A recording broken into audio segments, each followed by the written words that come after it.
ಸರ್ಕಾರ ಪ್ರತಿದಿನ 4,000 ಕ್ಯೂಸೆಕ್ಸ್ ನೀರನ್ನು ತಮಿಳುನಾಡಿಗೆ ನೀರು ಹರಿಸುತ್ತಿರುವುದು ಖಂಡಿಸಿ ರಾಜ್ಯ ರೈತ ಸಂಘಟನೆಗಳ ಒಕ್ಕೂಟ ರಾಜ್ಯ ಕಬ್ಬು ಬೆಳೆಗಾರರ ಸಂಘ ಟಿ ನರಸೀಪುರದಲ್ಲಿ ಪ್ರತಿಭಟನೆ ನಡೆಸಿದ್ದಾರೆ.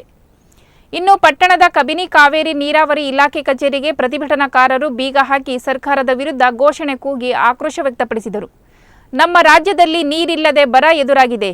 ಈ ಸಂದರ್ಭದಲ್ಲಿ ಸರ್ಕಾರ ತಮಿಳುನಾಡಿಗೆ ನೀರು ಹರಿಸುತ್ತಿರುವುದು ನಾಚಿಕೆಗೇಡಿನ ಸಂಗತಿ.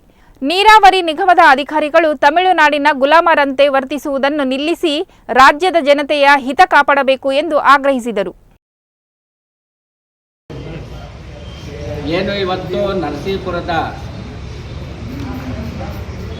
ಕಾವೇರಿ ನೀರಾವರಿ ನಿಗಮದ ಕಾರ್ಯಪಾಲಕ ಅಭಿಯಂತರರ ಕಚೇರಿಯಲ್ಲಿ ಇಂದು ರಾಜ್ಯ ಕಬ್ಬು ಬೆಳೆಗಾರರ ಸಂಘದಿಂದ ಹೋರಾಟ ಮಾಡ್ತಾ ಇದ್ದೀವಿ.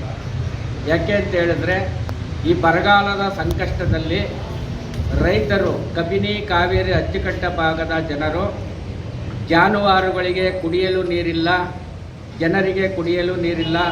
ಈಗಾಗಲೇ ಬೆಳೆದು ನಿಂತಿರ್ತಕ್ಕಂಥ ಬೆಳೆಗಳನ್ನು ಉಳಿಸ್ಕೊಳ್ಳೋಕ್ಕೆ ನೀರಿಲ್ಲ. ಆದರೆ ನಮ್ಮ ರಾಜ್ಯ ಸರ್ಕಾರ ತಮಿಳುನಾಡಿಗೆ ದಿನನಿತ್ಯ 4,000 ಕ್ಯೂಸೆಸ್ ನೀರನ್ನ ಬಿಟ್ಟಿದೆ. ಅಧಿಕಾರಿಗಳನ್ನ ಕೇಳಿದ್ರೆ ಹೇಳ್ತಾರೆ ನಮಗೆ ಗೊತ್ತೇ ಇಲ್ಲ ಅಂತ ಹೇಳ್ತಾರೆ. ಮೇಲ್ಮಟ್ಟದ ಅಧಿಕಾರಿಗಳು ಬೆಂಗಳೂರಿನಲ್ಲಿ ಕುಡಿಯೋ ನೀರಿಗೆ ಹಾಹಾಕಾರ ಉಂಟಾಗಿದೆ, ಅದಕ್ಕಾಗಿ ಅಲ್ಲಿಗೆ ನೀರು ಬಿಟ್ಟಿದ್ವಿ ಅಂತ ಹೇಳ್ತಾರೆ. ಬೆಂಗಳೂರಿನ ಜನರಿಗೆ ಕುಡಿಯುವ ನೀರಿನ ನೆಪದಲ್ಲಿ ತಮಿಳುನಾಡಿಗೆ ನೀರು ಬಿಟ್ಟಿದ್ದಾರೆ.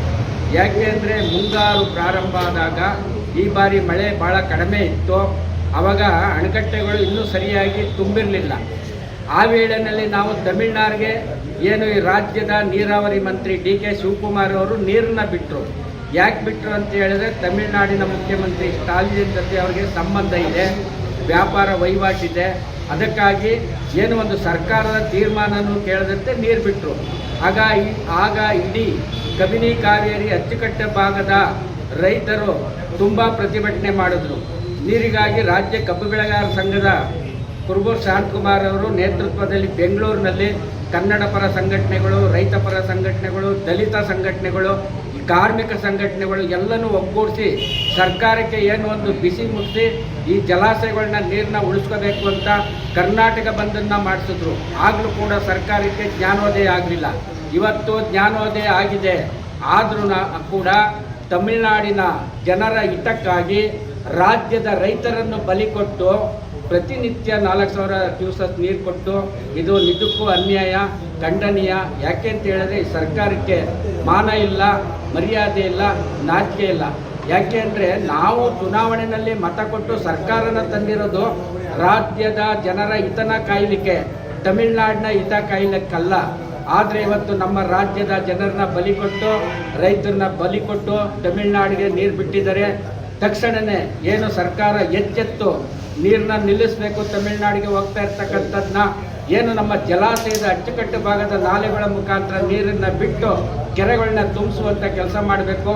ಏನು ಅಂತರ್ಜಲ ಕುಸಿದಿರೋದ್ರಿಂದ ಬೋರ್ವೆಲ್ಗಳಲ್ಲಿ ನೀರೇ ಬರ್ತಿಲ್ಲ.